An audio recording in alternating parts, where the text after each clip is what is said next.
ఉపాధ్యాయులు గారిని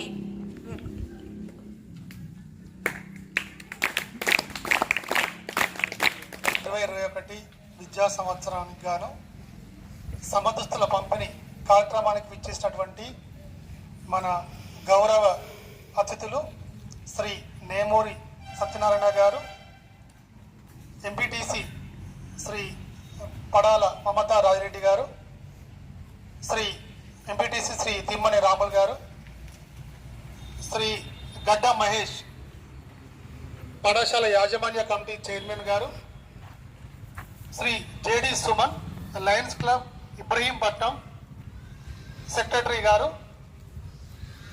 నా తోటి ఉపాధ్యాయులు మరియు నా ప్రియమైనటువంటి విద్యార్థులు,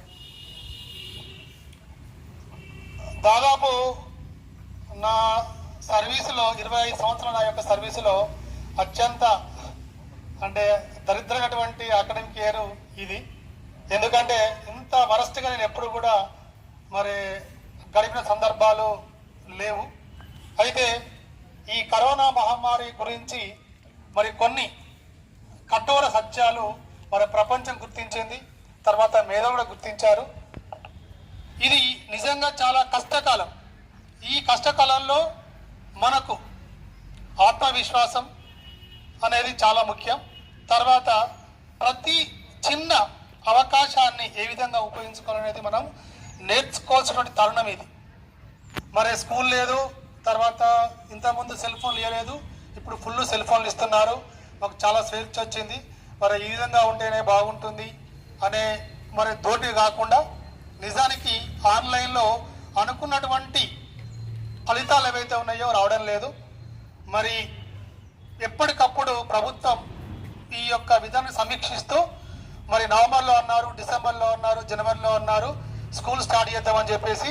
కానీ ఈ ప్రపంచవ్యాప్తంగా రోజుకో ఈ యొక్క మహమ్మారి కొత్త రూపు దాల్చుకుంటూ ఇంకా ప్రబలుతుంది. కాబట్టి ఏ ఒక్క విద్యార్థికి నష్టం కాకూడదనే ఉద్దేశంతో ఎప్పటికప్పుడు ఈ యొక్క పాఠశాలకు రావడం అనేది వాయిదా వేస్తుంది. దీన్ని మీరు ఏదో కాలక్షేపంగా గాను ఇంకా దేని కాకుండా ఆన్లైన్లో పాఠాలు వస్తున్నాయి. తర్వాత ఉపాధ్యాయులు రోజు కూడా స్కూల్కి వస్తున్నారు. మీరు ఏం చేయాలని చెప్పంటే ఆన్లైన్లో రెగ్యులర్గా చూస్తూ మీరు ఎప్పటికప్పుడు ఫోన్లో కానీ ఇక్కడికి స్కూల్కి వచ్చి కానీ ఇంటరాక్ట్ అవుతూ మీ యొక్క సందేహాలు నివృత్తి చేసుకొని మీరు ముందుకెళ్ళాలి.